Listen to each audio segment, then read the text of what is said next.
was in 2006 when I became Director General for Energy and Transport, and I had a lot of colleagues come into my office at the time, and they were all whispering in my ear and saying, hydrogen, hydrogen. And then 2 years later, some of the same colleagues, some others were whispering into my ears, biofuels, biofuels.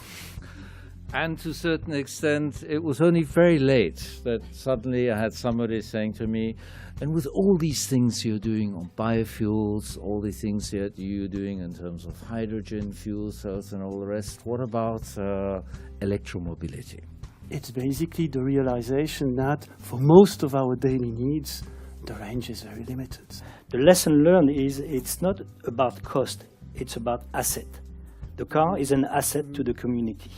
I wanted to just spend a few minutes just sort of getting rid of the myth that this is something extraordinarily expensive to EU citizens and consumers, because it simply isn't the case.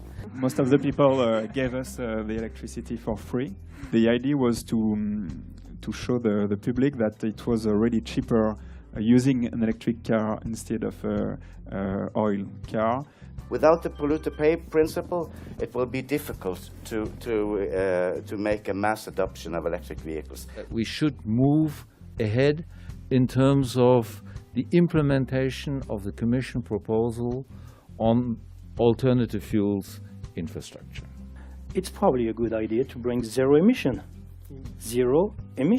because it's possible.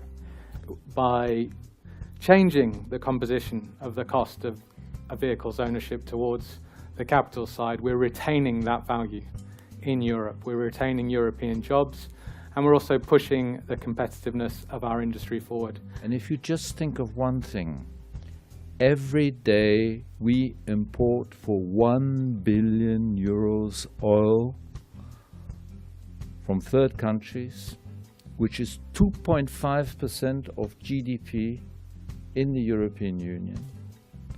And if we were just able to replace, and I'm not saying only through electric, if we were only to replace all these imported fuels by indigenously European generated fuels, we would have solved with one click all our problems in terms of our budgets, economy. Yes, there are a lot of different alternatives, but the most flexible solution we have that definitely is zero emission is the electric engine, and it's the most efficient engine we have. It's great to have zero emissions cars, but I was wondering, is there zero emission electricity, which with these cars are fuel? We've been waiting for that yes. question. Thank you for raising it. What we are talking about is some kind of mobility in eternity, not burning things. I would just remind you that 42% of all the EV drivers in California have solar panels on their roof. Does it cost so much to make cars sexy? Let's take it one step at a time. Let's not change everything. No doubt about it. It is a better car. It is more sexy. It's very comfortable. When you go into an ordinary car after been driving an electric car, you feel uncomfortable. Go out, test drive it, judge for yourself.